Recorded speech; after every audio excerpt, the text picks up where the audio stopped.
꿈이 있다면 작은 일이라도 시작하라. 새로운 일을 시작하는 용기 속에 당신의 천재성과 능력과 기적이 모두 숨어있다. 독일의 유명한 심리자 작가인 괴테가 한 말입니다. 괴테는 이 밖에도 실천, 실행에 관련된 명언들을 많이 남겼었는데요. 유명한 위인들, 성공자들의 공통점은 모두 실천가였다는 것을 아십니까?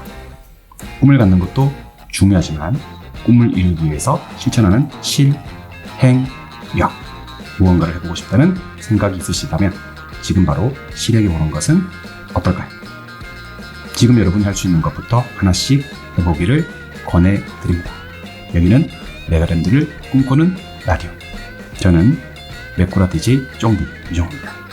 메꾸라 11회 지금부터 시작합니다. 정동욱 교수님 반갑습니다. 반갑습니다. 오랜만입니다. 네, 오랜만이에요. 김희상 교수님. 네, 반갑습니다. 첫 차례 하고 나니까 이제 좀 몸이 풀리시나요? 아, 네. 좀 괜찮은 것 같은데 제가 적응이 좀 늦어가지고. 좀 상당히 빠르신데. 아, 그래요? 예. 상당히 잘하시고. 아, 그래요? 열정적이시고. 원래 성격이 좀 그래서. 네. 저는 지난 방송이 최희대 교수님이셨거든요. 네네. 근데 성대모사를 3개나 하셨어요. 이제 완벽하게 적응하셔가지고. 갈 때는 노래도 부르고. 노래도 부르고. 예, LG 응원가 불러주시고. 제가 일부러 찾아봤다니까, 그 응원가를 갖다가. 전호석 교수님 어떠세요? 출연 소감. 얼떨떨해요. 얼떨떨해. 네. 재밌어요? 재미는 있어요. 네. 근데 카메라 울렁증이 좀 있어서. 무슨 강사가. 강의하신 지 얼마나 되셨죠? 강의한 지는 한 20년 됐죠. 그러면 뭐 카메라 울렁증은 뭐. 그래도 항상 카메라 볼 때마다 울렁거려요. 오늘 근황 토크는 이제 사실 우리 수험생들이 상당히 궁금해하는 게 강사를 시작하게 된 계기. 근데 이런 얘기를 또 해보면 강사들도 맞아 내가 이렇게 시작했었지라는 또 생각을 하게 되더라고요. 그래서 두 분에게 오늘은 강사를 시작하게 된 계기 그리고 또 민법 각각 공법을 시작하게 된 계기 뭐 이런 부분을 좀 우리 청취자들한테 좀 말씀해 주셨으면 좋겠거든요. 강의 언제 시작하셨나요? 우리 몇 년도로 거슬러 올라가야 됩니까? 몇 년도라는 게 정확히 잘 모르겠어요. 워낙 오래됐죠, 거의 대분들이. 오래됐죠. 나이가 되다 보면. 예전에 이제 신림대에서 공부하다가. 사법고시 공부죠. 그렇죠. 고시 공부하다가 2차를 시험을 봤는데 2차에서 상법을 과락을 당했습니다. 상법. 40점을 못 넘는 거야. 40점. 37.25가 나왔어요. 예. 이게 계속 마이너스로 하다 보니까. 그래가지고 그에 다시 1차를 준비해야 되는데 몸이 너무 아픈 거예요. 그래서 집사람이 그 당시 지방에서 대학을 다닐 때인데. 그럼 그때는 결혼하실 시? 결혼하기 전에. 저희 집사람하고는 저희 집사람이 16살에 만났으니까. 저도 17살 때 만났어요. 그랬으니까 일찍 가진 건 아니에요.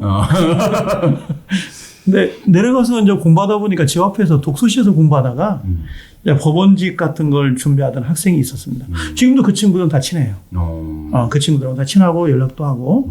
근데 그 친구들이 제가 담배를 폈었는데 담배값을 준다고 해서 강의하다 이렇게 가르치다 보니까 그때는 5과목을 다 했죠. 원래 법원직이 5과목이 다 들어가요. 헌법, 민법, 형법, 형사소송, 민사소송. 그러니까 그 친구들이 이제 저기 뭐 사법고시 2차 공부했던 형이 서울에서 신림동에서 했던 형이 있다가 그래서 이제 배우자 이렇게 된 거고. 그래서 모여가지고 담배값을 드릴 테니까 좀 가르쳐달라고 얼마나 해가지고. 받으셨어요?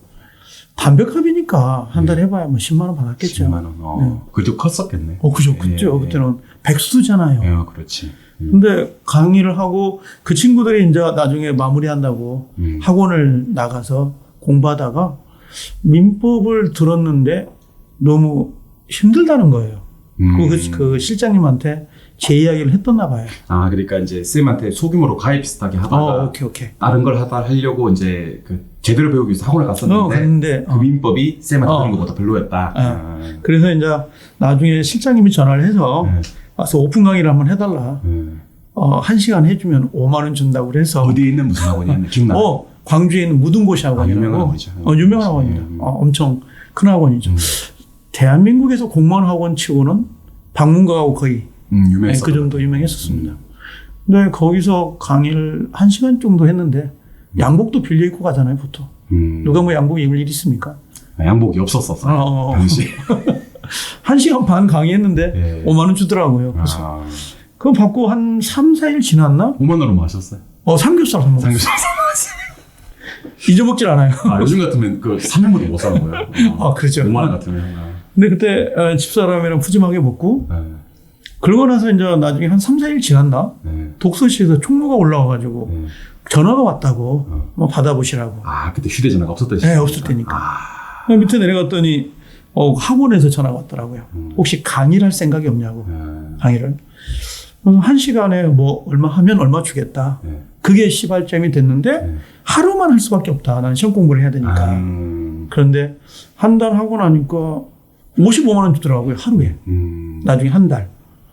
했는데 나중에 그 다음에 이제 상법 강의를 좀 해달라고 해서 상법 강의를 하게 되고 처음에는 민법을 한 게 아니라 민사소송 강의를 했었어요.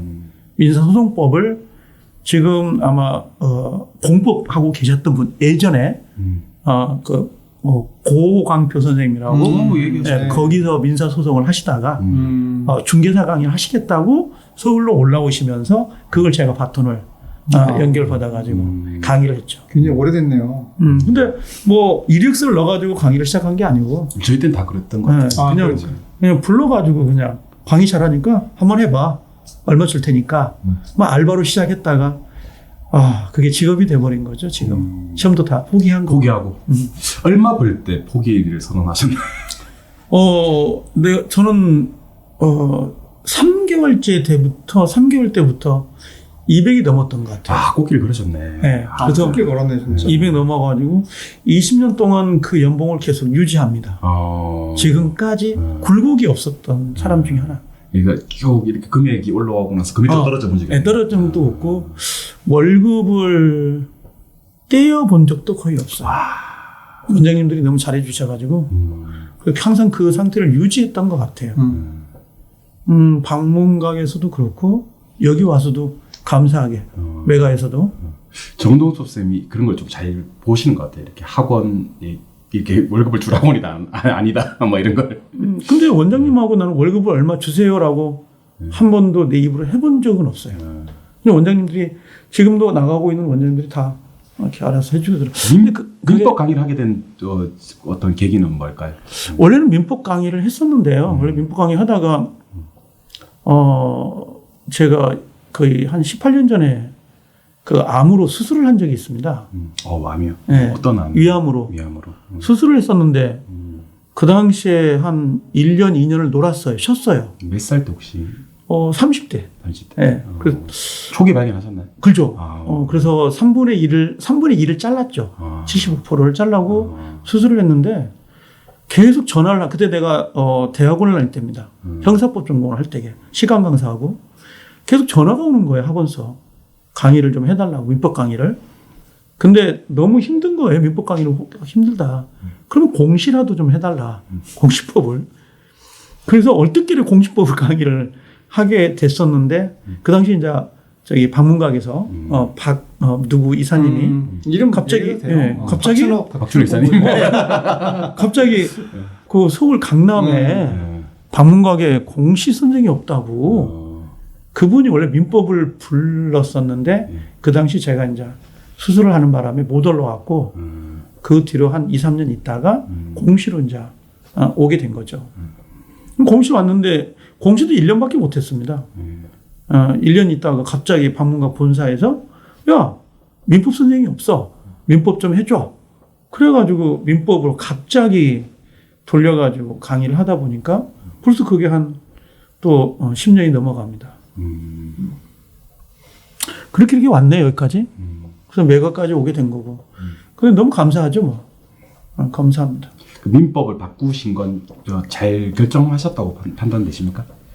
원래 민법을 강의를 했었으니까. 이거 뭐 민법뿐만 아니고 뭐 상법도 얘기 들어보니까 그렇죠. 세무회계학원에서는 상법을 강의했었고. 전천후 신. 네, 그 다음에 민사소송은 원래 논술형이었는데, 그냥 민사소송은 뭐, 그렇게 할만하더라고요. 또 이렇게 2차 시험을 준비할 때 답안지 작성을 하다 보니까 좀 편했던 것 같고. 원래 대학원, 조선대학교에서는 형사법. 원래 제가 사이코패스가 석사 논문이거든요. 사이코패스. 네, 그게. 그래서 뭐 그런 거 있고.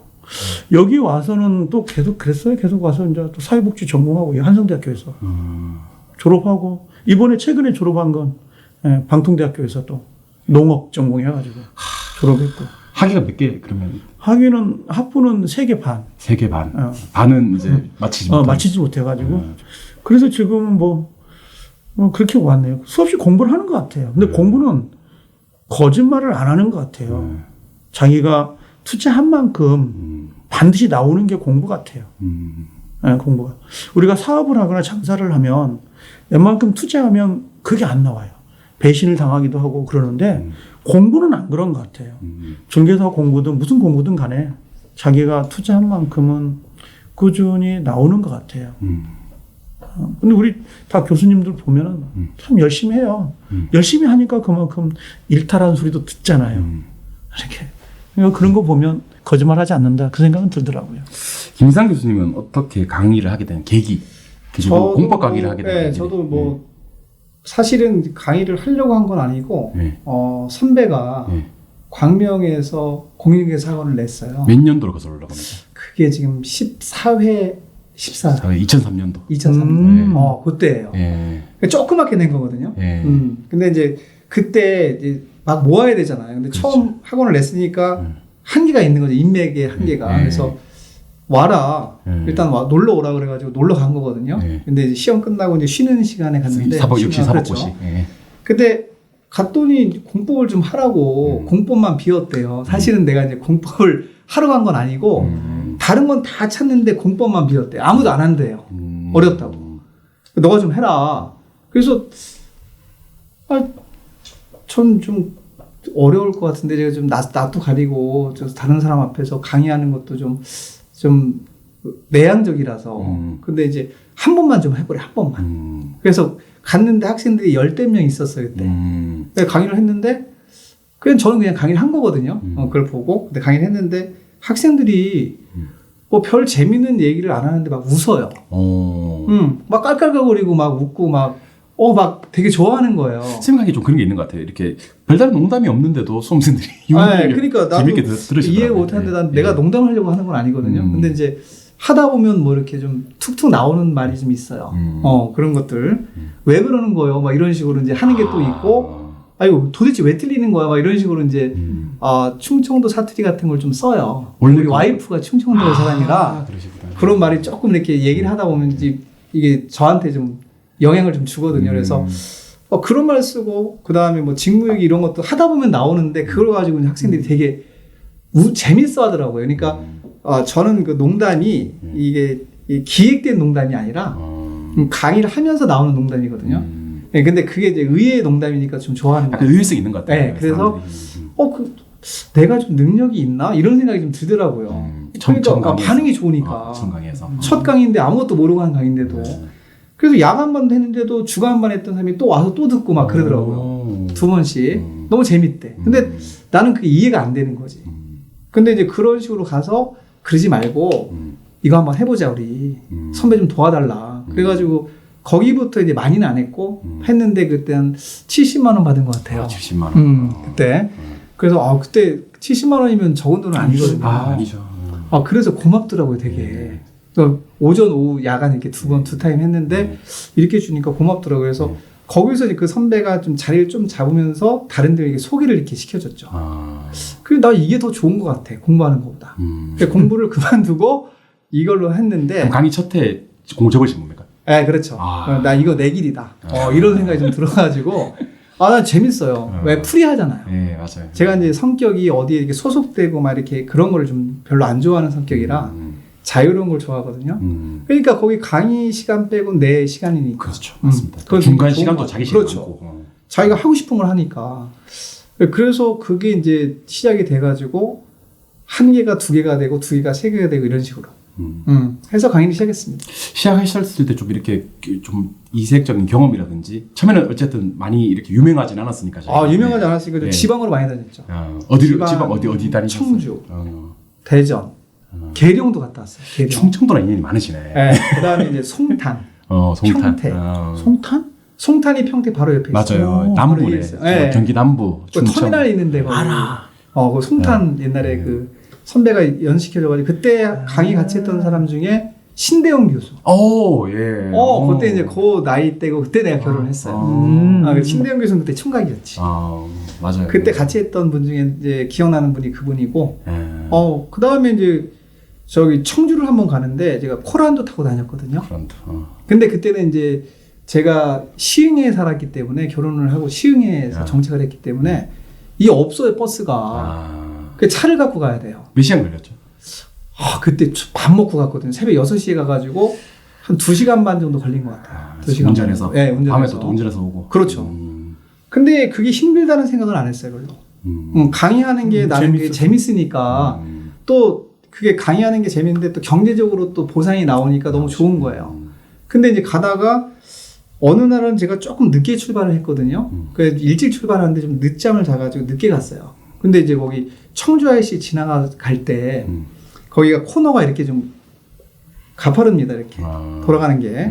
코란도가 그게 좀 높잖아요. 그렇죠. 높은 차선. 근데 급하니까 그냥 밟은 거예요. 서서 천천히 가야 되는데. 네. 그래서 뒤집어졌어요. 코란도. 그래서 한 바퀴 돌고 다른 차선 지나서 한 바퀴 돌고 그다음 잔디밭에 가서 섰어요. 차가. 정상적으로. 네, 정상적으로. 그러니까 제대로 굴러서 한 바퀴. 제대로 굴렀죠. 이렇게 한 바퀴 돌아서. 그럼 천정도 다 이렇게 상처가 있고. 근데 코란도가 굉장히 튼튼하던데. 제가. 말짱하던데. 위에 기스만 좀 가고. 진짜요? 네. 이렇게 한 바퀴 굴렀는데. 네. 그 쌍용차 좋아요. 그래서 내가 그때 다친 게 한 군데도 없었어요. 그래서 있는데 그 트라우마 같은 게 좀 생기잖아요. 원래 교통사고 나면은 정신이 없고 멍하고 삐 이런 소리가 들리거든요. 네. 한 10분 정도 가만히 있었어요. 그냥. 네. 내가 사고를 당했구나. 당했구나. 근데 어디랑 다른 차랑 부딪힌 건 아니고 그게 올라오는 차선이고 제가 내려가는 차선이 이렇게 연결되는 거기 때문에 만약에 차가 왔으면 올라왔으면 그때 큰일 날 뻔했거든요. 차가 안 올라왔어요. 다행히. 그래서 10분 정도 있다가 정신을 차리고 다시 코란도로 몰고 가서 반대 차선 넘어가서 학원 가서 강의를 했죠. 와, 직업이 무사하게. 그래서 그 얘기를 수업 그게 했나요? 안 했어요. 저는. 그런 거 안 합니다. 저는. 저는 별로 강의를 할 때 개인적인 얘기를 안 하거든요. 왜 시간이 아까워요. 아니 지금 공법 양이 얼마나 많은데 공법 하나하나 더 가르쳐주는 게 더 중요하지 개인적인 그런 내용을 그거 할 시간이면 강의를 해서 하나를 더 가르쳐줘야 된다고 생각을 하거든요. 그래서 저는 강의 시간에 개인적인 사생활 얘기가 거의 없어요. 근데도 금방 시간이 지나간대요. 학생들이. 그러니까 강의로만 그냥 계속 하는 거죠. 50분 다 채우시는 지루하지 않게. 그 계룡 갔을 때도 계룡 정말 멀어요, 정말. 도대체 어떻게 하는지 기억도 안 나. 거기서 계룡 그 KTX 타고 가서 내려서 한참 들어가야 돼요. 버스를 타거나 택시를 타고 가야 돼요. 그러고도 강의를 했죠. 계룡이 속리산 쪽이 아닌가? 아닙니다. 충청도 거기 지금 세종 근처. 세종시 말하는 거. 세종 근처. 계룡대. 계룡산 있는데 계룡대 있는 데지. 그럼 논산 근처. 그쪽일 거예요 아마. 그러니까 거기가 KTX도 자주 가는 게 아니라 그 당시 KTX가 있었나? KTX 그럼 좀 이후겠죠. 그 이후에. 네. KTX가 아니고 고속으로 가는 게 있어. 고속으로. 그건 하여튼 모르겠는데 좀 빨리 가는 차가 있었어요. 빨리 가는 차. KTX는 아닐 수도 있겠다. KTX가 아닌가 그게? KTX 새마로. 새마로. 지금 ITX라 그래. 그게 KTX가 된 거지. 그 생각하니까 고생 많이 한 거 생각나네. 진짜. 새마로. 거기까지 갔다 왔더니까. 나는 꽃길만 걸었네. 그런 거 안 저는 하시고. 진짜 가시밭길 걸었습니다. 진짜. 지금 고생 엄청 했습니다. 진짜. 저도 시골 많이 다녔었는데. 시골 많이 안 다니셨잖아요. 좀 다녔습니다. 그래요? 예, 저 창원도 내려가고 뭐 부산, 울산 뭐 정말 많이 다녔습니다. 부산은 내가 한 번 갔는데 그 방송국 있을 때 강의하러 간 게 아니라 학교 설명회. 학교 설명회. 그땐 지방으로 갑니다 우리가. 지방으로 가는데 그 돼지국밥인가요? 엄청 맛있어. 맛있어요. 나 다시 가고 싶어. 부추 넣어서. 네. 거기다 이제 끝나고 나서 소주 한 잔 딱 먹고 딱 올라왔는데 기분이 너무너무 좋은 거야. 근데 이제 그거 먹고 싶으라면 긴급 속보입니다. 저기 메가랜드 부산 지점 되시면 김희상 교수님이 가신다고 방금.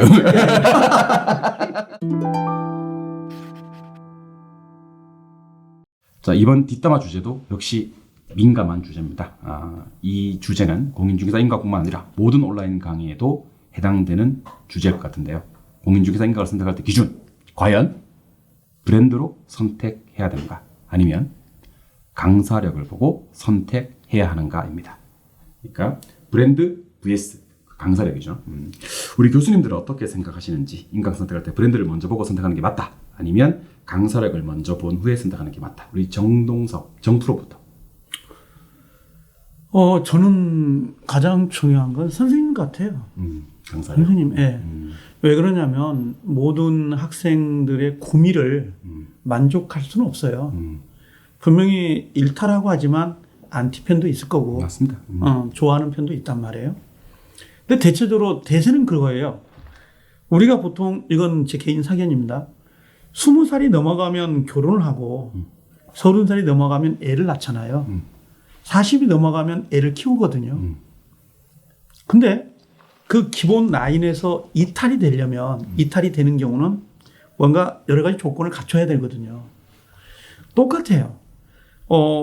선생님을 선택을 해서 과목별로 자기 입맛에 맞는, 자기가 들을 수 있고 잘 이해가 된다면 나는 선생님을 따라가는 게 맞다고 봐요. 저는요. 브랜드도 중요하지 않을 수는 없어요. 근데 저는 전체적으로 보면 자기의 그 스케일에 맞는 선생님을, 강사력을 가지고 가는 게 낫지 않을까? 특히 공인중개사에서 강사력이 더 중요하다고 생각하는 이유. 일단은 뭐냐면 양이 많아요. 중개사. 네, 과목이 정말 많습니다. 다양하잖아요. 수험생들이. 학생인 경우도 있고 직장을 가진 경우도 있고 없는 경우도 있고. 그러면 시간 활용에 의해서 상당히 좌지우지가 될 수 있잖아요. 그럼 약을 얼마만큼 체계적으로 줄여주고 또 그 포인트를, 포커스를 어떻게 맞춰줄 거냐. 그건 아무래도 강사의 능력이 아닐까, 그 생각은 들어요. 우리가 시험을 보고 나면 그 결과를 알잖아요. 맞습니다. 그렇죠? 화려함보다는 실제는 학생들 입장에서는 붙었냐 떨어졌냐 거기에 목숨 베는 거거든요. 그래서 제가 봤을 때는 그냥 가장 브랜드도 좋고 전체 좋지만 강의는 강사가 아닐까? 그 생각은 듣습니다. 우리 김프로님은 강사력인가 브랜드인가, 상당히 높은 브랜드에서 오셨지 않습니까? 그렇죠? 브랜드 최고 브랜드. 예, 최고 브랜드 에듀에서 오셨는데. 저는 근데 일단 브랜드보다는 강사력. 강사력. 네. 그건 제가 확실하게 말씀드릴 수 있는 게 뭐냐면 어느 회사에서 하는 거냐면 어느 회사에서 배우는 게 아니거든요. 누구한테 배우느냐, 이게 중요한 거죠. 중요할 것 같아요. 그렇죠. 근데 일반적으로는 현혹이 됩니다. 왜? 이 회사가 다 잘할 것 같아. 근데 그게 아니거든요. 그 브랜드랑 거기서 강의하는 사람은 별개예요, 사실은. 그러니까 일치하지 않아요. 따라서 그 브랜드를 판단하고 갔다면 그 강의력이 어느 정도 수준인지도 봐야 되는데 그게 가려진다는 거죠. 브랜드만 보면. 그러니까 실질적으로 배우는 건 그 브랜드에서 배우는 게 아니라 그 사람들한테 배우는 거거든요. 그렇죠. 맞습니다. 근데 그걸 못 보게 됩니다. 그래서 원래 처음 하실 때는 그걸 몰라요. 몰라서 제가 주의할 부분이 뭐냐, 누가 잘하는지를 보셔야 돼요. 어떤 분이 효율적으로 1년 동안 강의를 나에 맞게 양을 줄여가면서 합격을 시켜줄 수 있는, 이게 중요한 거거든요.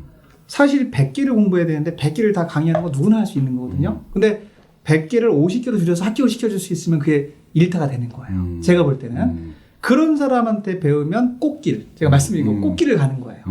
근데 이제 메가랜드 같은 경우는 공법은 뭐 누구한테 배워도 다 꽃길입니다. 그렇죠. 제가 볼 때는. 저도 자신 있게 말씀드립니다. 예, 자신 있게 말씀드릴 수 있고 대신에 그 성향에 따라 선택을 하시는 게 좋을 것 같아요. 그러면 그 김이상 강의는 어떤 분들을 성향을 저의 추천한다, 성향은 강추한다? 저의 성향은 전 특정화시키지 않았고요.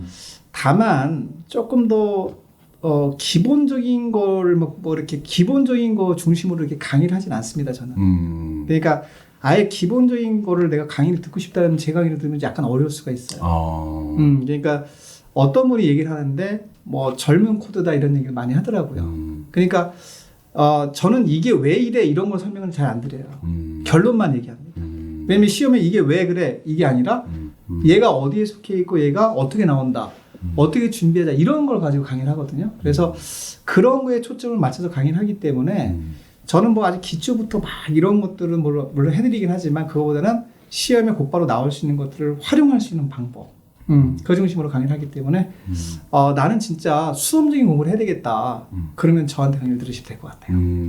연구하시는 분은 나한테 강의 들으면 안 돼요. 브랜드적인 측면에서는 이제 우리가 지금 아직 메가랜드가 후발주자이기 때문에 어쨌든 에듀윌이 이제 광고도 많이 했고 광고를 많이 하죠. 예, 엄청 브랜드 광고를 밸류가 하죠. 어쨌든 중개사 시장에서는 제일 높으니까. 그렇죠. 그러면 우리 메가랜드가 만약에 브랜드적인 측면에서 뭐 강사력은 이제 거의 확보가 다 됐다고 저는 네. 이제 완전체가 됐으니까 네. 어떤 노력을 좀 이렇게 대표님 보고 계실 테니까 대표님이 보거든요. 아, 그래요? 예. 그리고 우리 MD 대표님도 보시고. 그래서 우리가 브랜드 네임 밸류를 좀 이렇게 높이기 위해서는 두 분 교수님 어떤 걸 좀 신경을 써야 된다. 뭐 강사력은 이제 갖추어졌다고 보고 정동섭 쌤부터.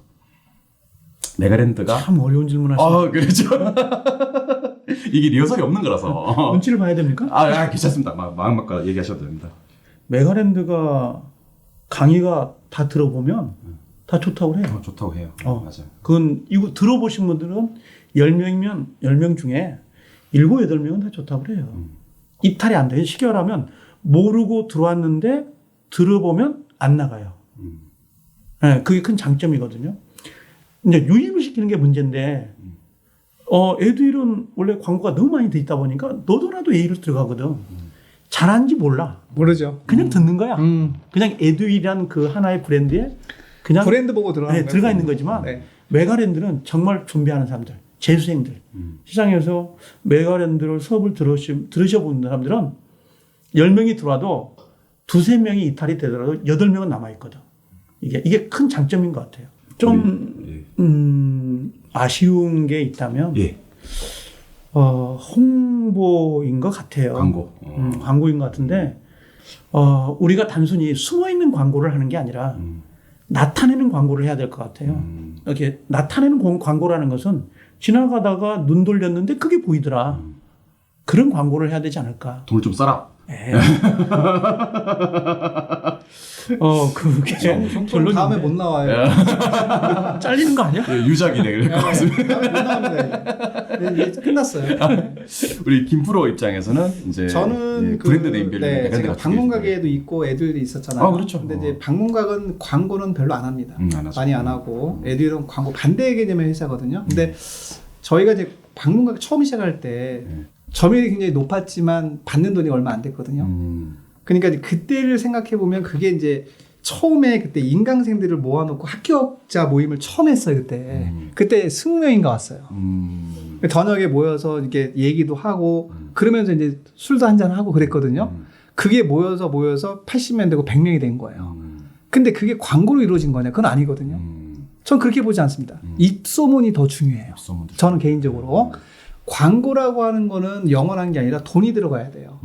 돈이 들어가려면 그만큼 투자가 들어가야 되고 거기에 대한 이제 아웃풋가 나와야 되거든요. 근데 그거보다는 병행이 좀 됐으면 좋겠어요. 아까 정 프로가 얘기했듯이 많이는 아니더라도 수도권 정도 내에서 경쟁률이 좀 치열한 데는 뭐 버스 광고라든가 이런 것들을 조금 더 해서 시각적인 효과를 높이면은 결국 돈 써라.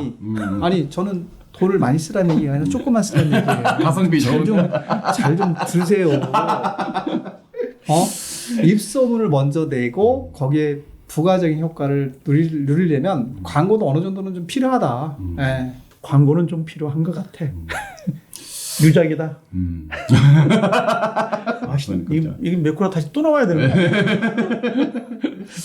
저는 사실 강사력 상당히 중요한데 아까 얘기하셨듯이 통로는 무조건 있어야 된다. 브랜드를 높이기 위한 통로는 무조건 있어야 된다. 그러니까 저는 이렇게 유튜브라든지 입소문도 사실은 중요해요. 중요한데 저는 어쨌든 브랜드 네임을 네임을 높이는 방법은 다양한 루트로 계속 필요한 것 같다는 생각은 듭니다. 그런데 사실 요즘에는 이제 예전처럼 이렇게 TV 광고라든지 지하철 광고라든지 그런 건 조금 필요는 한데 약간 시대에 좀 뒤처지는 느낌이 좀 들긴 합니다. 이런 식으로 유튜브라든지 다른 루트로도 좀 많이 활용이 될 수 있죠. 활용이 됐으면 좋겠어요. 그래서 저는 매번 잘하는 부분을 좀 얘기를 해보면 당일날 쌤들 저기 올리는 거, 아니면 오늘 같이 이제 2, 3일 내로 거의 전 쌤들 저기 해설 강의 올리는 거. 조회수가 엄청나더라고요. 이게 아마 조회수가 엄청나더라고요. 그리고 이렇게 정규 프로그램이 이렇게 유튜브로 운영해 가는 것도 사실은 이게 쉽지 않잖아요. 오늘 해보셔서 그렇죠. 네. 해보셔서 아시겠지만 되게 힘들어요. 네. 그리고 사실 이거 영상 보시는 분들은 잘 모르시겠지만 이게 에어컨 소리가 들어갈까봐 제가 에어컨을 끄고 하거든요. 그래서 다들 땀 흘려가면서 이렇게 하는 굉장히 분들이 좀 있습니다. 예, 그러니까 두 분 교수님의 의견은 일단 강사력으로 통일해야 네. 되는데 브랜드 네임밸류를 좀 높이는 필요가 방법도 그렇죠. 광고를 좀 회사에서 해주셔야 유튜브도 되고. 있고 예. 뭐 광고 직접 광고도 있고 그 병행을 하는 게 좋을 것 같아요. 입소문 내는 것도 한번 입소문은요. 예. 예를 들면 내가 공부를 하려고 그러면 주위 사람한테 물어보거든요. 예. 제일 먼저 물어보는 예. 게 광고를 본다기보다는 학교 가시는 분한테 물어보거든요. 그럼 그분이 이제 얘기를 해주는 게 1차적인 거니까 그게 입소문이거든요. 맞아요. 예. 그걸 갖다가 이제 우리 부동산 학에서는 뭐라고 하냐면 우리 마케팅 용어가 있거든요. 그걸 뭐라고 하죠? 두 분 혹시 아십니까? 몰라. 입소문, 바이럴 마케팅이라고 합니다. 그렇다가 이제 바이럴 마케팅 용어 중에서 오. 이 구전으로 정해지는 바이럴 떨린다는 거구나. 바이럴 마케팅이라고 합니다. 바이럴 마케팅 우리 많이 하고는 있는데 블로그라든지 SNS라든지 이런 걸 통한 거를 바이럴. 우리 32회 부동산 학교는 기출 문제였습니다. 정답 1번 바이럴 마케팅. 두 분 의견은 이렇게 정리를 하고 넘어가도록 하겠습니다.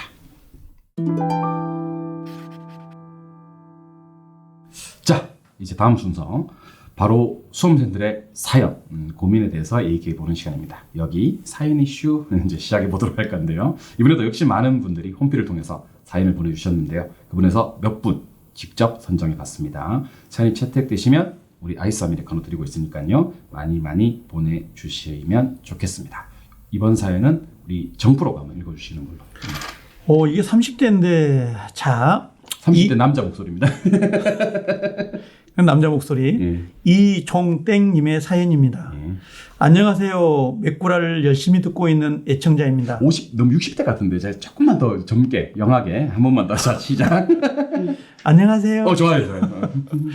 맥구라를 열심히 듣고 있는 애청자입니다. 저는 30대 남자이고요. 직장인입니다. 민법 정동섭 교수님께 질문이 있습니다. 교수님, 저는 공부를 시작한 지가 이제 한 달밖에 안 돼서 완전 초보 수험생입니다. 지금은 들어도 까먹고 있는데요. 공부 전략을 세우는 게 가장 막막한 것 같아요. 지금 강의 올라오는 시간표 순서대로 쭉 들어보면 될까요? 아니면 나만의 학습 플랜이 필요할까요? 앞으로 1년 공부 시간표를 어떻게 세워야 할지 알려주시면 감사하겠습니다.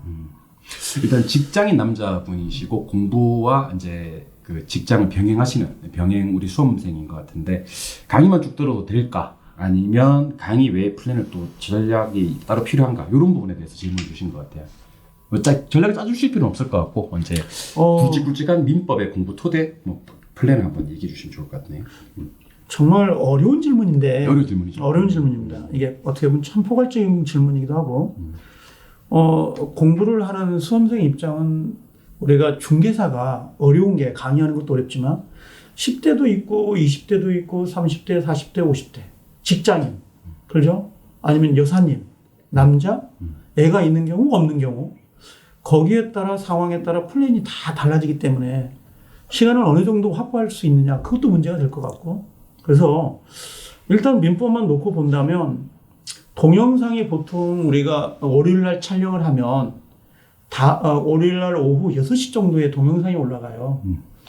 나는 그날 보는 걸 저는 좀 그래요. 그래서 당일날 복습하지 말자. 오늘 보지 말고 다음날 좀 특이하네요. 네, 다음날 시간을 4시간 촬영을 하거든요. 민법은. 네, 그렇죠. 그럼 4시간을 쪼개서 보셔도 되고 아니면 4시간을 다 들어도 되는데 반드시 지켜야 할 게 있습니다.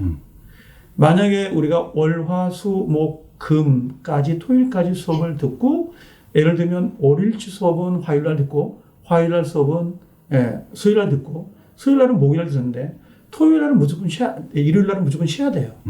쉬는데 그냥 쉬는 게 아니라 월요일날, 화요일날, 수요일날 동영상을 보지 못했던 것을 일요일날 꼭 보충을 하시라. 그 의미 때문에 일요일날 휴식 기간을 주면서 보충 학습을 그러니까 계획을 잡지 말라는 이유가 혹시 월요일부터 토요일까지 계획대로 못했던 것을 일요일날 하시다. 일요일날 할 수 있도록 하는 게 가장 중요한 것 같아요. 일단 저는 그거예요. 민법은 워낙 양이 많습니다. 민법만 놓고 본다면 양도 많고 그 다음에 어떻게 보면 이걸 수업을 안 들을 수는 없어요. 지금 이번에 33회처럼 문제가 어려워진다면 반드시 동영상이 됐든 아니면 오픈 강의를 들어야 되는데 그걸 듣는 게 직장인 같은 경우는 상당히 어렵습니다. 이걸 만약에 6시, 7시에 집에 가서 퇴근하면 동영상을 듣는 게 틀어놓으면 15분 자면 졸기 시작하거든요.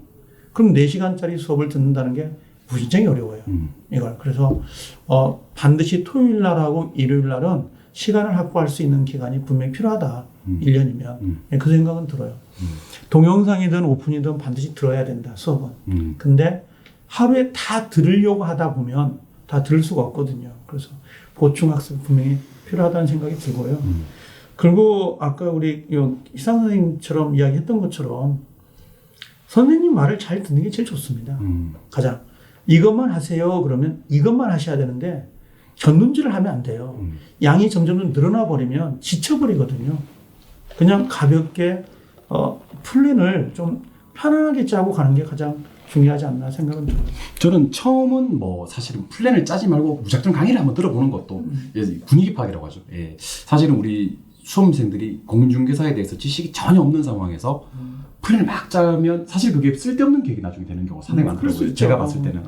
그래서 처음에는 그냥 우리 개념 이해, 개념 완성, 적어도 1월달, 2월달 강의까지는 그냥 강의 스케줄만 넣어서, 때려 넣어서, 딸 별도의 플랜 없이 그냥 강의만 쭉 들어보는 것도, 그리고 나서 이제 어느 정도, 개론이 이런 과목이구나, 민법이 이런 과목이구나, 공법이 이런 과목이구나라는 개념이 섰을 때, 그때 계획을 짜는 게 조금 더 낫지 않나. 처음에는 그냥 왜 예전에 전유성 씨가 만든 뭐 이렇게 컴퓨터 일주일만 하면 뭐 전유성만큼 할 수 있다. 그냥 그런 것처럼 한 석 달, 넉 달 정도는 그냥 강의를 쭉 한번 들어보는 것도 좋을 것 같다. 별도의 계획 없이 그냥 강의만 들어보는 거죠. 그리고 왜 또 요즘엔 쌤들이 강의 중간중간에 이렇게 뭐 복습자를 좀 주지 않습니까? 그죠? 네, 그 정도만 소화하시면서 따라오시는 것도 좋을 것 같다는 생각이 들어요. 어려운 게 직장인들은 우리가 공법도 4시간이고 학기는 4시간이고 민법도 4시간이란 말이에요. 수업을 못 들어요. 예를 들면 2시간 듣다가 꾸벅꾸벅 졸고 다음날 출근해야 되니까 그냥 자요. 그럼 2달간 이루어진 동영상이 보통 38강, 36강인데 그게 반절밖에 듣지 못해요. 그럼 반절만 듣고 반절은 영원히 못 듣는 경우가 생기거든요. 이게.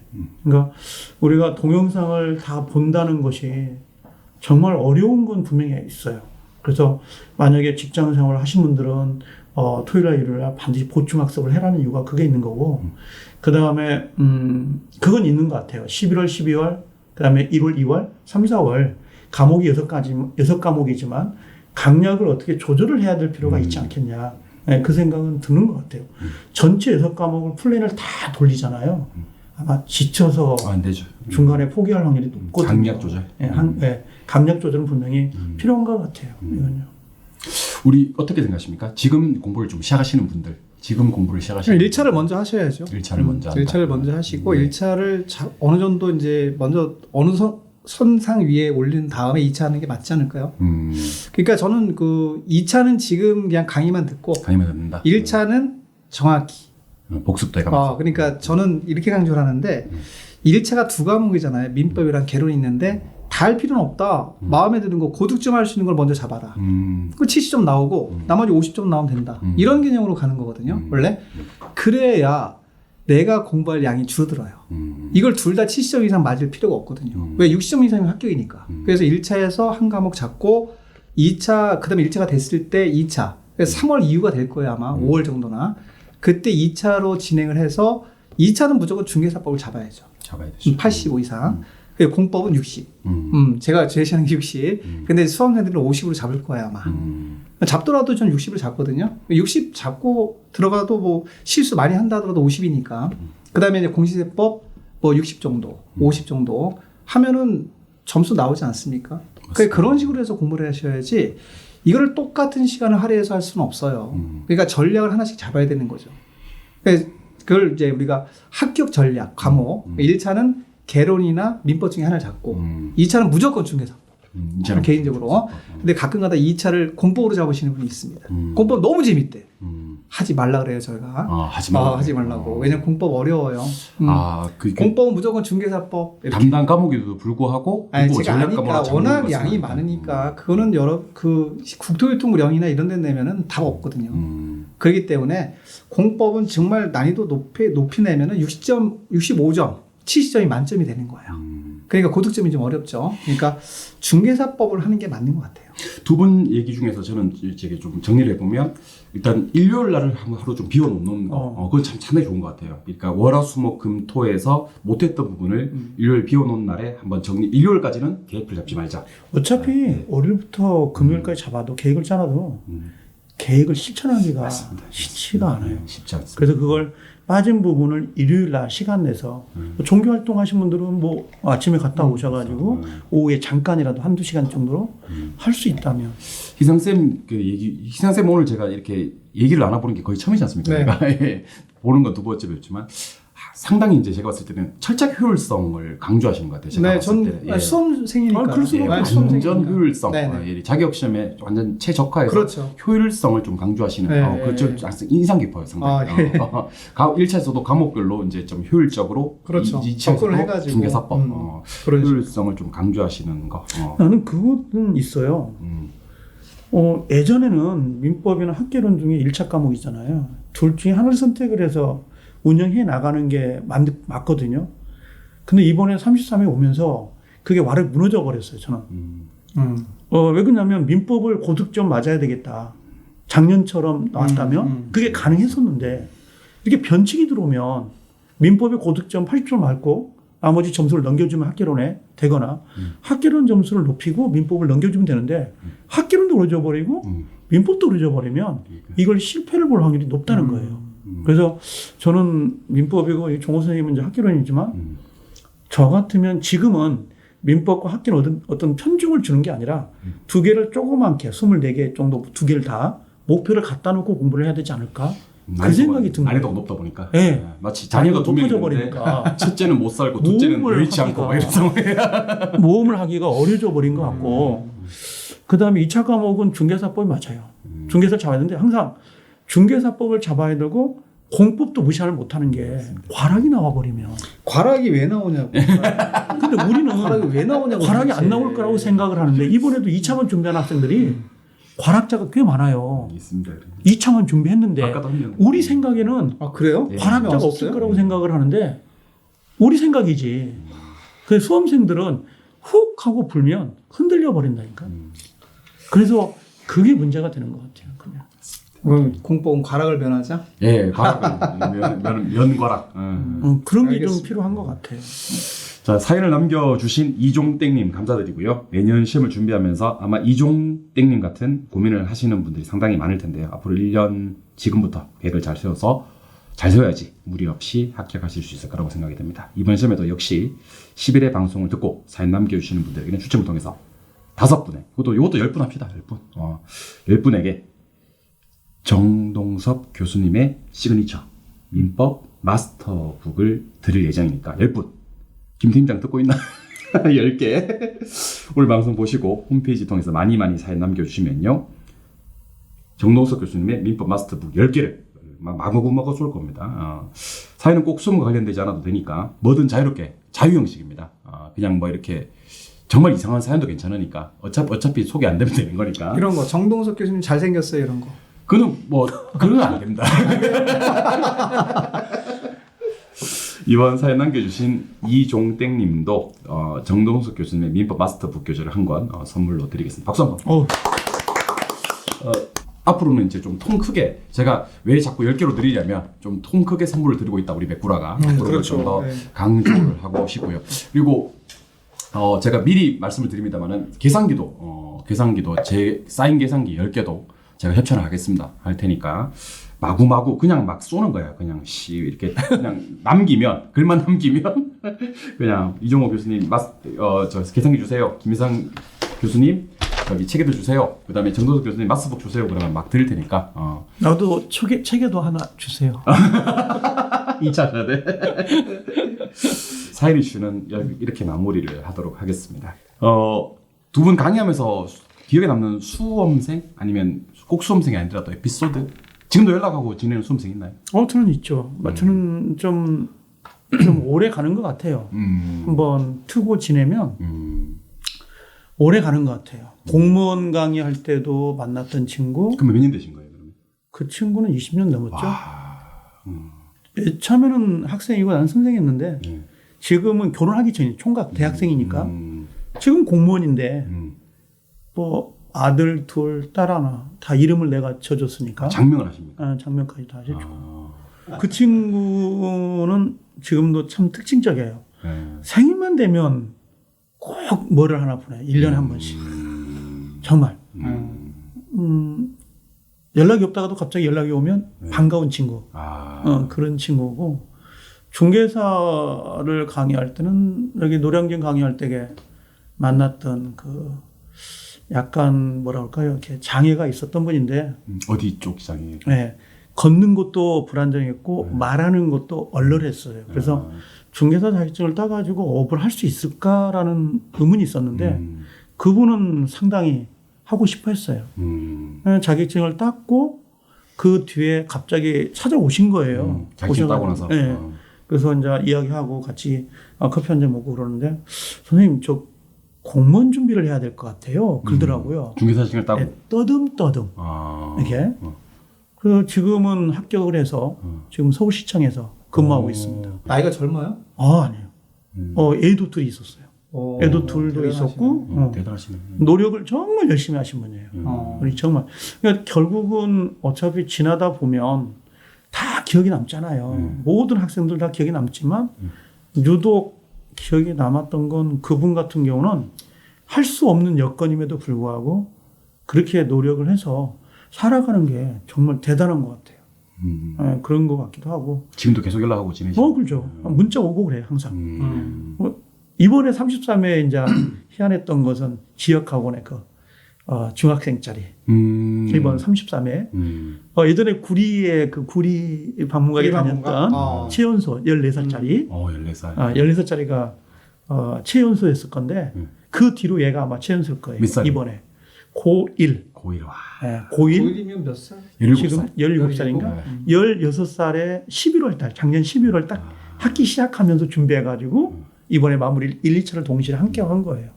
관우라는 학생인데, 이 친구는 고등학생이에요, 정말. 교복 입고 와요, 겨울에. 야간반에.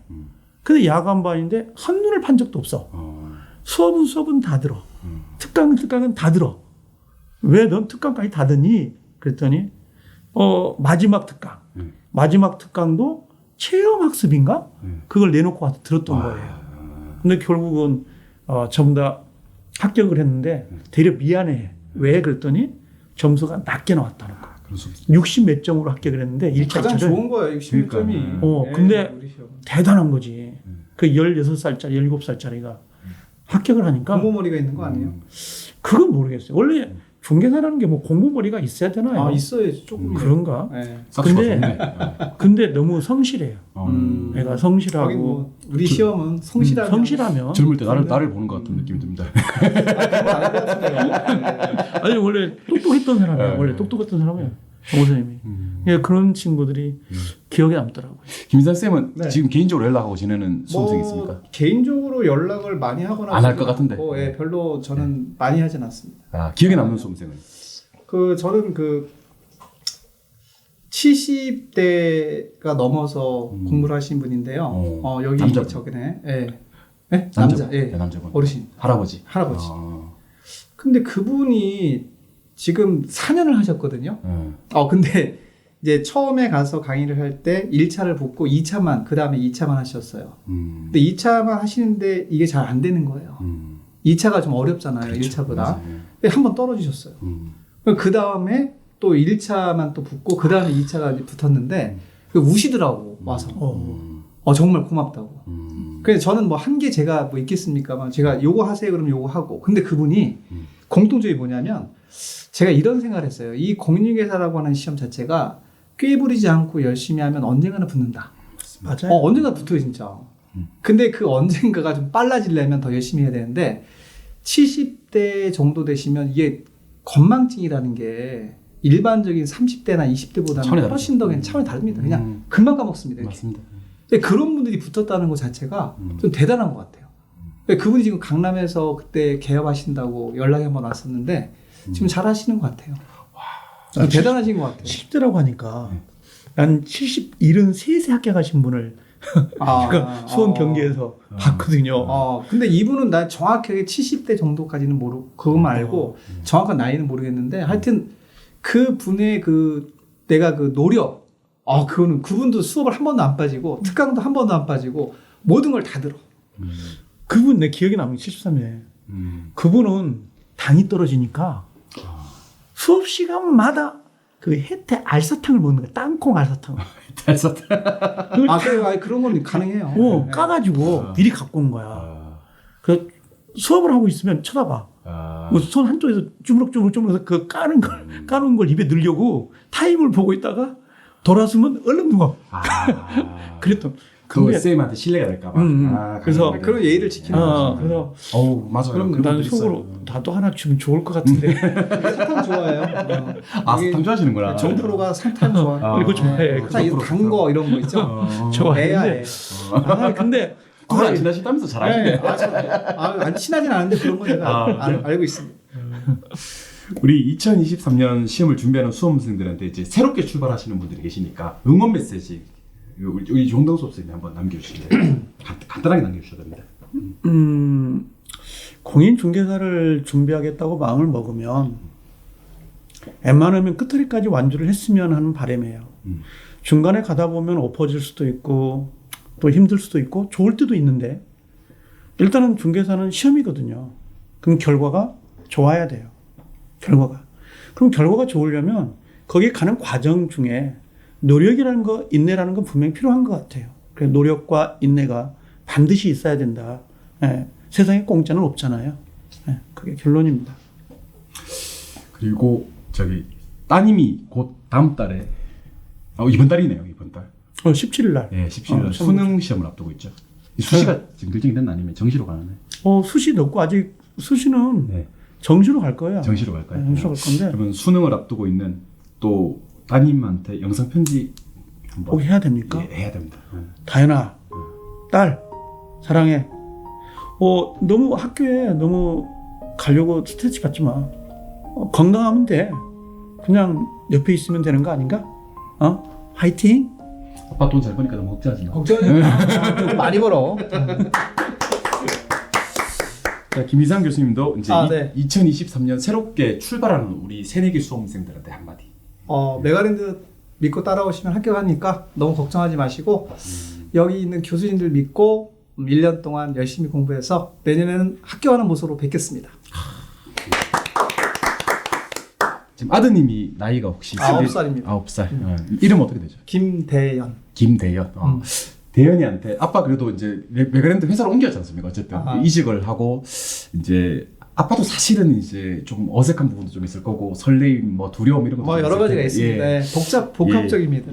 아빠가 이렇게 사실은 제가 이런 말씀드려서 좀 그렇지만 최고의 자리에 계셨고 더 이상 도전하지 않으셔도 되는 상황에서 새로운 도전을 하시는 그렇죠. 저는 좀 의아했었거든요. 진짜 지금까지도 왜 왔지? 그러니까 거기 있어도 저 양반이 굳이 올 필요가 없는데 굳이 그런 생각을 했었는데 새롭게 이제 또 옮긴 회사에서 또 새롭게 이렇게 출연도 오늘 해주시고 정말 고생 많이 하셨었거든요. 오늘도 또 더운데 고생 많이 하셨는데 대연이 대연이 아들 9살 이 대연이한테 한마디 해주시죠.